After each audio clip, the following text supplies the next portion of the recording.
Now let's take the second question. The first term of an AP is minus 7 and the last term is 77.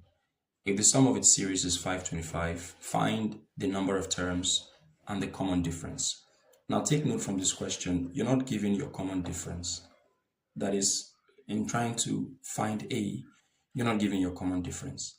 So if we used the first formula, we would have to contend with two things, that is finding the number of terms and the common difference, so it will be impossible to solve.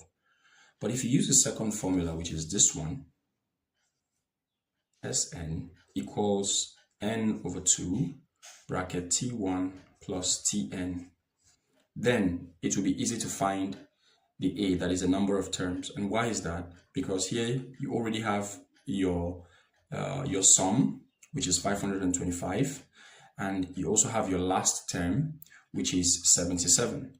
You have your first term, which is minus 7. So we're going to use this formula to find our number of terms. And so what does it represent? Our series here is 525 equals the number of terms, that's what we're looking for, times our T1 is negative 7 plus the last term, which is 77. Now let's work this out. So we are going to multiply through by 2. All right, and if we multiply through by 2, so here is going to cancel out. Now 2 times 525, that is going to give us 1050. 1050.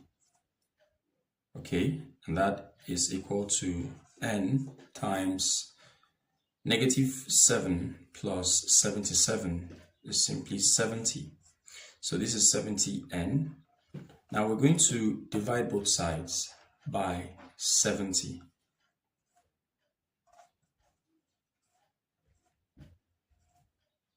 Now when you divide both sides by 70, n gives 15. That's the answer. So the number of terms is 15. Now let's take the B part, which is a common difference. Now to find the common difference, we could use the first formula of the sum, but what says we cannot use the formula for the nth term of an AP, which is Tn equals A plus n minus 1 times D. You see, we are working around the arithmetic progression, right? So even if we're discussing the series right now, there are still cases where we could use the formula for the nth term of an AP and we'll still get our answer because it's all connected to an arithmetic progression. So using the first formula might be a little bit longer because it is more packed up than the one we're looking at now. So we could still use this term to find our common difference because everything we need to plug into this formula is already in the question. Now what's our Tn? Remember, Tn could also represent the last term or the term under study, and in this case we found it to be 15. We're solving question B, so we found it to be 15, that is T15. Okay, and what is T15? T15 is 77. That is the value of the last term. This is the term that is occupying the 15th term.